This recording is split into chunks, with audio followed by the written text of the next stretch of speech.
During the recently concluded Kawempe North by-election, a number of civilians, including journalists covering the campaigns and elections, were attacked and severely beaten by members of the security forces.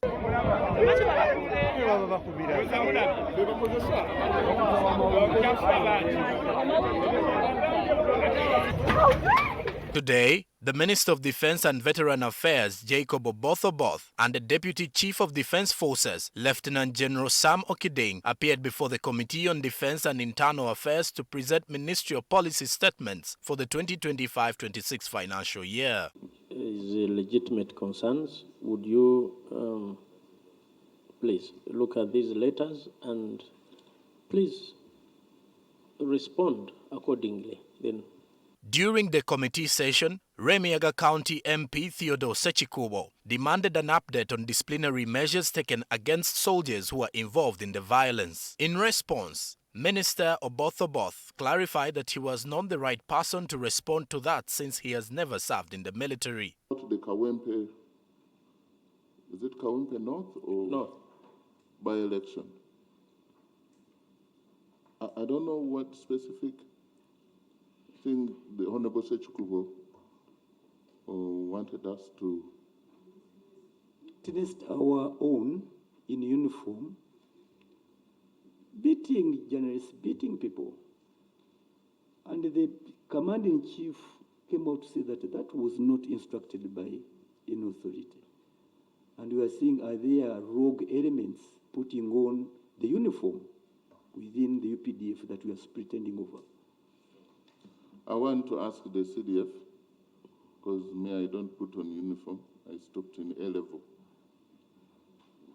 So you speak for those who put on uniform like you. This is when Lieutenant General Okiding stepped in to apologize on behalf of the army and also emphasized that the acts of the security operatives who were deployed during the Kawempe North by-elections do not represent the values of the UPDF. Allow me to take this opportunity to officially apologize to this committee. We are very sorry. We saw what happened. It was purely operational mistakes. operational mistakes. Good. That is not our doctrine. But out of 1,000 people, there are those who cannot control emotional quotients. When you provoke somebody overreacts. That occurred out of provocation, but it didn't warrant that degree of reaction. Okiding assured the committee that the security operatives who are responsible for the violence will be brought to book for their actions. We saw it and we took action. People were arrested. A committee was constituted to investigate. As we speak, they are in jails and the investigations are going on. And we shall punish them. There is no escape, no shortcut. But once again, we apologize.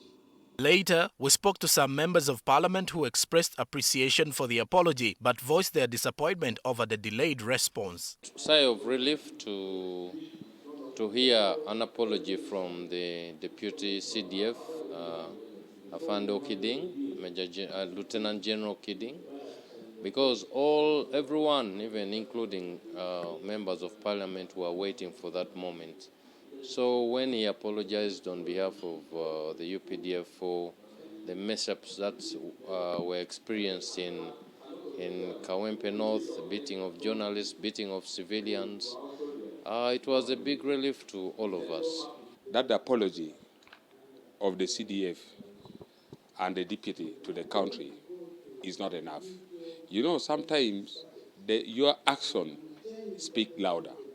Now that they have tendered in the apology, we would like to see the action of our UPDF, the action of police, in fact, the action of all the security forces, how they would behave from now on up to 2026 general elections. The Kawempe North by-election was marred by violence, beatings and abductions, which saw journalists, opposition candidates and their supporters, as well as some election observers, assaulted by the Joint Anti-Terrorism Task Force, JAT operatives.